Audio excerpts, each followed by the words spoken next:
found a side quest! Hello everyone, Alec Elger the Side Quest Gamer here, and welcome to the third part of my Donkey Kong retrospective, in case my fellow neighbors are new to my channel. This may be the first edutainment game I ever reviewed, if you exclude Mario Paint of course. Does this game still hold up? Let's find out.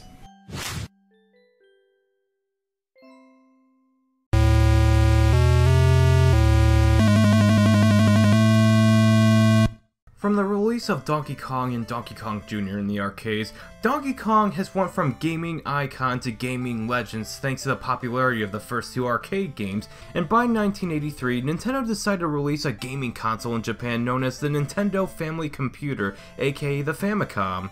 While it's true that the console market suffered heavily in 1983 over in North America, Europe and Japan were relatively untouched as the crash was more of a North American issue, but regardless, Donkey Kong was the face of Nintendo, and with a new console, it made sense to release a Donkey Kong game on the console. Us North Americans wouldn't get it until 1986 for NES, and it's the only game in Nintendo's Edutainment series that came over here. And from my knowledge, this game is kind of a running joke in the gaming community as a garbage math game with Donkey Kong Jr. aesthetics and characters. But time has passed and now it's 2017, so here's how I'll judge the game. Does it make learning fun for kids? Because I know some of my fellow retro video game neighbors out there are new moms and dads, and they just simply want to find a fun and educational experience for the children.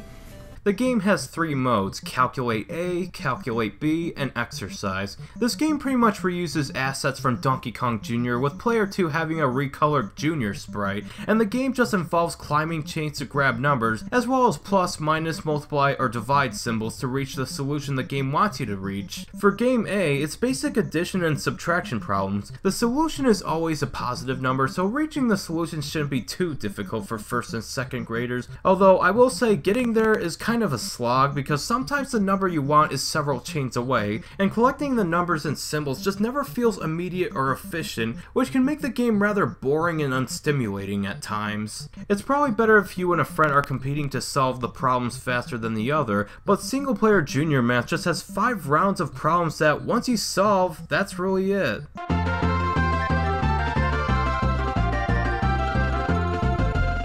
Game B is more up my alley since it's multiplication and division oriented, and the solutions sometimes have negative values, but these also take longer depending on how close you are to the solution once you multiply two numbers together. I often found myself having to multiply at first, and then add or subtract a string of numbers afterwards, since if you dare multiply more numbers, it'll be more of a pain to finally reach the solution. It's not that I'm an uncultured swine because I was pretty good at math back in elementary school. The game is simply just tedious to play through, so much so that I wouldn't be surprised if the smartest kids in class would put this down after a few minutes. It's just kind of mindless despite its goal to make learning fun. There's also the exercise portion, and let me tell you, the whole game should have been designed like this. You can go up and down the series of chains to select the numbers you want to fill in, but it's so quick and intuitive. Yeah, your kid might need a pen or paper for the bigger addition problems, but it's a lot more stimulating than Game A and Game B. It's just disappointing that 66.6% of the game wasn't designed like this. Heck, if you're having trouble with a problem,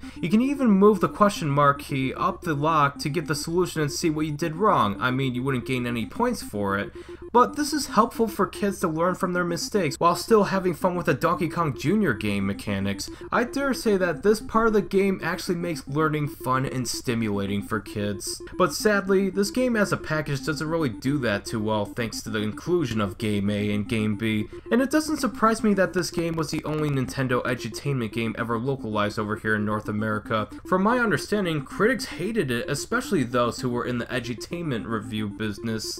Well, my fellow neighbors, I would say that overall, this game is pretty poor. I would not recommend buying it for your children. I won't deny there's some genuine ambition in this game, using beloved characters that appeal to children with gameplay that children and adults knew from Donkey Kong Jr. You would expect the combination of those aspects and math problems to work so well together like peanut butter and jelly, but the final result goes together like a peanut butter and Limburger cheese sandwich because a video game is supposed to be about fun and education is about teaching teaching kids to prepare themselves for adulthood with the necessary knowledge and skills to succeed. As someone who used to be a kid, if I wasn't engaged in the topic, I was likely zoning out in class. No kid wants to be bored when learning about a specific topic because a lack of stimulation also means a lack of any incentive to learn these necessary skills. So if you want a good edutainment experience for your kids, let them play Brain Age for the DS instead.